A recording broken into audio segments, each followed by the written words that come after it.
اللہ اکبر. جب ایک انسان اللہ اللہ دیکھیے حیا تو دیکھیں. حضرت سیدنا داؤد طائی رضی اللہ تعالیٰ نے ارشاد فرماتے ہیں کہ میں نے امام اعظم ابو حنیفہ کی 40 سال تک کی خدمت کی. 40 سال تک میں نے امام اعظم کی خدمت کی, لیکن میں نے آپ کو کبھی جو ہے وہ تنہائی میں بھی پیر پھیلاتے نہیں دیکھا, اور کبھی تنہائی میں بھی آپ کو ننگے سر نہیں دیکھا. تو میں نے پوچھا امام میرے مرشد یہ بتائیں کہ آپ جب لوگوں کے درمیان ہوتے ہیں تو لوگوں کے درمیان آپ پیر نہیں پھیلاتے اور ٹوپی اور عمامہ سر سے نہیں اتارتے, یہ تو آپ کی حیا ہے کہ آپ لوگوں کے درمیان ایسا نہیں کرتے. لیکن اللہ اکبر اکیلے میں تو آپ پیر پھیلا سکتے ہیں, تنہائی میں تو آپ پیر پھیلا سکتے ہیں اور اپنے سر کا عمامہ اتار سکتے ہیں تاکہ سر کو راحت ملے. امام اعظم فرماتے ہیں داؤد طائی جب میں لوگوں کے درمیان ہوتا ہوں تو لوگوں سے حیا آتی ہے, میں پیر لمبے نہیں کرتا, اور جب اکیلے میں ہوتا ہوں تو مولا سے حیا آتی ہے اس لیے پیر لمبے نہیں کرتا. آپ اندازہ کریں پیر لمبے کرنا کوئی عیب کی بات نہیں ہے, لیکن جن کے رتبے ہیں سوا ان کو سوا مشکل ہے. ہمارے اسلاف کا کردار یہ تھا, وہ پیر لمبے کرنے میں بھی حیا کرتے تھے. اور آج قوم کا حال یہ ہو گیا ہے کہ اللہ اکبر مسلمان چڈی پہن کر محلے میں گھومتے ہیں, مسلمان جو ہے تولیہ باندھ کر کے محلے میں گھومتے ہیں, گھٹنے دکھ رہے. بلکہ اب تو لوگ جو ہے ریلوے اسٹیشنوں پہ سفر بھی کرتے ہیں چڈی پہن کر کے, لوگ جو ہے وہ ایئرپورٹ پر تک آ جاتے ہیں چڈی پہن کر, گھٹنے دکھ رہے, جسم دکھ رہا ہے. کیوں؟ اس لیے کہ حیا رخصت ہو گئی ہے, بے حیائی کا دورہ ہے. میرے پیارے آقا صلی اللہ علیہ وآلہ وسلم کے پیارے دیوانوں اچھی طرح سے یاد رکھو, حیا جب تک کہ انسان میں باقی رہے گی انسان کبھی جو ہے جرائم کی طرح جائے گا. اور قرآن کہتا ہے قُلْ لِلْمُؤْمِنِينَ يَغُضُّ مِنْ أَبْصَارِهِمْ, اگر بے حیا لوگ جو ہیں اپنے آپ کو ننگا کر رہے ہیں تو دوسری طرف قرآن نے حیا کا دوسرا پیرا بٹھایا, ارشاد فرمایا حبیب آپ فرما دیں اپنے مومن غلاموں سے, حبیب آپ اپنے غلاموں سے فرما دیں کہ مومنین اپنی نگاہوں کو نیچی رکھیں. اللہ اکبر, آج کیا حالات ہیں, آج کیا دن ہے. ایک تو یہ کہ لوگوں نے اپنے آپ کو ننگا کرنا ہو گئے اور ہم نے اپنی آنکھوں کو آوارہ کر دی. نگاہیں جو نیچی ہونی چاہیے تھی اس کو ہم نے آوارہ کر دیا. یہ جو عبادتوں سے لذت ختم ہوتی ہے نا, نگاہوں کی آوارگی کی بنیاد پر, نگاہوں کی آوارگی کی بنیاد پر عبادت سے لذت ختم ہوتی ہے. ایک مرتبہ کسی نے سید الطائفہ حضرت جنید بغدادی سے پوچھا کہ عبادت میں لذت کیوں نہیں آتی؟ فرمایا شاید تو نے کسی زانی کی آنکھوں میں جھانک لیا ہے, یعنی تیری آنکھیں کسی زانی کی آنکھوں سے چار ہو گئی ہے, تو نے زانی کی آنکھوں میں آنکھیں ڈال کر کے دیکھ لیا ہے, اس لیے عبادت کی لذت چلی گئی. اب آپ مجھے بتائیں زانی کی آنکھوں میں جھانک لے تو عبادت سے لذت چلی جائے, انسان خود زنا کرے تو اس کی حالت کیا ہوگی؟ لوگ کہتے ہیں مسجد میں آنے کی توفیق نہیں ہوتی, جو مسجد میں آتے ہیں ان کی عبادت میں دل نہیں لگتا. کیوں؟ ہم نے آنکھوں کو آوارہ تو نہیں کر لیا, آنکھیں آوارہ تو نہیں ہو گئی. سید الطائفہ حضرت جنید بغدادی یہاں تک فرماتے ہیں اگر ہو سکے تو عورتوں کے سوکھتے ہوئے کپڑے جو دیواروں پہ رسیوں پہ سوکھتے ہیں, عورتوں کے سوکھتے ہوئے کپڑوں کو بھی مت دیکھا کرو, اس لیے کہ اس سے بھی دل میں گناہ کا جذبہ پیدا ہوتا ہے. اسلام میں تقویٰ یہ ہے کہ اگر دودھ دونے کی ڈیوٹی تمہاری نہیں ہے تو ہو سکے تو بکری اور گائے کے تھنوں کو بھی دیکھنے سے اپنی آنکھوں کو روکا کرو. جو مذہب اتنی پاک دامنی سکھاتا ہے, آج اسی مذہب کے ماننے والے عیاشیوں کی اور آوارگی کی طرف جا رہے ہیں. میرے پیارے آقا صلی اللہ علیہ وسلم کے پیارے دیوانوں, آج یہ میں آپ کو بتاؤں, میں نے حضرت داؤد طائی کا ذکر کیا. سیدنا داؤد طائی ایک مکان میں برسوں رہے. اللہ اکبر, ان سے کسی نے کہا اے داؤد طائی آپ کے گھر میں چھت نہیں ہے. ارشاد فرماتے اللہ کی عزت کی قسم مجھے پتہ ہی نہیں چلا اب تک کہ میرے گھر میں چھت ہے کہ نہیں ہے, اس لیے کہ کبھی اوپر دیکھنے کا موقع ہی نہیں ملا. میں نے حیا کی وجہ سے, اللہ کے خوف کی وجہ سے, چونکہ اوپر دیکھنے کا موقع نہ تھا اور مجھے کوئی کام بھی نہیں پڑتا تھا, اس لیے میں نے کبھی اوپر نظر ہی نہیں اٹھائی, تو مجھے پتہ بھی نہیں چلا کہ میرے گھر میں چھت ہے بھی یا نہیں ہے. یہ ہمارے بزرگوں کا تقویٰ تھا. لیکن افسوس ہے مرد بھی بے حیا ہوئے اور عورتیں بھی بے حیا ہوئے. دوپٹوں کا ذکر چل رہا تھا کہ دوپٹے مفلر بن گئے, گلوں میں لٹک گئے, اس کے بعد کھوٹیوں پہ چلے گئے. آج پوری دنیا کے اندر لوگ یہ شکایت کرتے ہیں مولانا بہت کماتے ہمارے گھر میں برکت نہیں ہوتی، نماز بھی پڑھ رہے برکت نہیں ہے، روزے بھی رکھ رہے برکت نہیں ہے، تلاوت بھی ہو رہی ہے برکت نہیں ہے۔ ہم کہتے ہیں برکت کے لیے جب تک رحمت کے فرشتے نازل نہ ہوں گھر میں برکت کیسے ہو سکتی ہے؟ رحمت کے میں آئیں گے تو ہی برکت ہوگی، اور رحمت کے فرشتے گھر میں نہ آئیں تو برکت ہو نہیں سکتی۔ اور رحمت کے فرشتے کہاں سے چلے جاتے ہیں، رحمت کے فرشتے کہاں سے نکل جاتے ہیں؟ تفسیر روح البیان شریف میں ایک بات لکھی ہے، بہت دھیان سے سنیں۔ آج گھر کی عورتیں تو باہر بھی دوپٹہ نہیں اوڑھتی، جو باہر دوپٹہ نہ اوڑھے تو گھر میں دوپٹے کا کیا تصور ہو سکتا ہے؟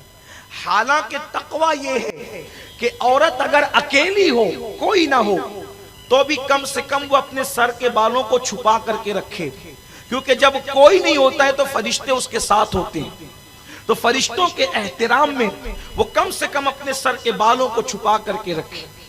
یہ عورت کے لیے حیا ہے، اور عورت اگر بے حیا ہو جائے تو پھر سماج سے حیا ہی ختم ہو جائے گی۔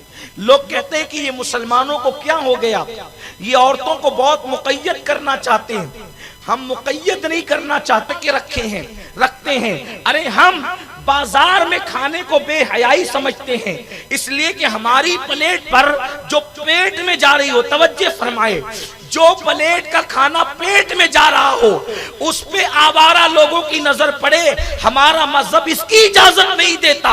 تو جو کھانا پیٹ میں جا کر ہضم ہو جائے اس پہ کسی کی نظر پڑے، ہمیں یہ پسند نہیں ہے۔ جو زندگی کا ساتھی بنے عورت، اس پر لوگوں کی نظر پڑے، ہم یہ کیسے گوارا کر سکتے ہیں؟ یہ تو بے غیرت لوگوں کا کام ہے، بے حیا لوگوں کا کام ہے کہ وہ عورتوں کو نمائش بناتے ہیں۔ ہمارے مذہب میں تو عورت کا مقام بڑا بلند ہے، اس کا مرتبہ بڑا بلند ہے، تو ہم عورتوں کو نمائش نہیں بناتے۔ عرض کر رہا تھا کہ عورتیں بالوں کی نمائش کری تو بیچاری گھر میں کیا دوپٹہ اوڑھے گی؟ یاد رکھیے، امام حسین سے کسی نے کہا حسین تیری ماں بڑی نیک تھی، امام کی آنکھوں میں آنسو آ گئے، فرمایا تو نے سچ کہا، جب میری امی کا وصال ہوا تو 6-7 سال سے زیادہ میری عمر نہیں تھی، اس چھوٹی سی عمر میں بھی میں نے اپنی ماں کے سر کے بالوں کو کبھی نہیں دیکھا۔ جس نے اپنے بیٹوں سے بھی اپنے سر کے بالوں کی حفاظت کی ہے وہ نبی کی شہزادی سیدہ فاطمہ الزہرا سلام اللہ علیہا ہے۔ لیکن آج کیا ہو گیا؟ تو تفسیر روح البیان شریف کا ذکر کر رہا تھا، رحمت کے فرشتے کہاں سے چلے جاتے ہیں؟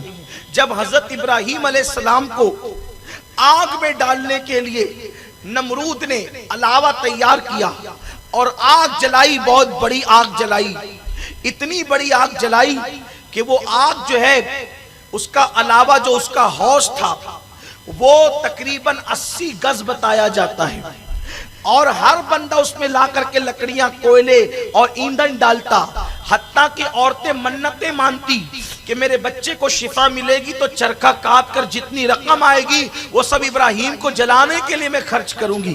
اتنی شدت پیدا کی گئی تھی ابراہیم علیہ السلام کے خلاف۔ حضرت ابراہیم علیہ السلام کے لیے جب کئی دنوں تک کے آگ بڑھتی چلی گئی تو پھر ابراہیم علیہ السلام کو اب آگ میں ڈالا کیسے جائے گا، یہ ایک عجیب مسئلہ تھا ان کے لیے۔ تو شیطان نے آ کر انسانوں کو منجنیق بنانا سکھایا، گوفن جس کو کہتے ہیں منجنیق، وہ بنانا سکھایا۔ اور جب وہ لوگوں نے منجنیق تیار کر دی تو تیار کرنے کے بعد منجنیق اور گوفن آپ سمجھتے ہیں نا کہ رسی کھینچی جاتی ہے اور کھینچ کر کے چھوڑ دی جاتی ہے، تو جو پتھر رکھا ہوتا ہے اس پر جا کر کے لگتی ہے اور وہ بہت دور تک کئی میلوں تک کے پتھر جاتا ہے۔ تو پتھر کی جگہ حضرت ابراہیم علیہ السلام کو بٹھایا گیا اور رسی کھینچی گئی تاکہ حضرت ابراہیم علیہ السلام کو آگ میں ڈالا جا سکے۔ لیکن ابراہیم علیہ السلام کو بٹھانے سے پہلے نمرودیوں نے کئی دن تک کے پریکٹس کی، کئی دن تک کے انہوں نے مشق کی کہ ہم رسی کیسے کھینچیں گے. ہر دن رسی کھینچتے تو کھینچاتی، ہر دن رسی کھینچتے تو کھینچاتی.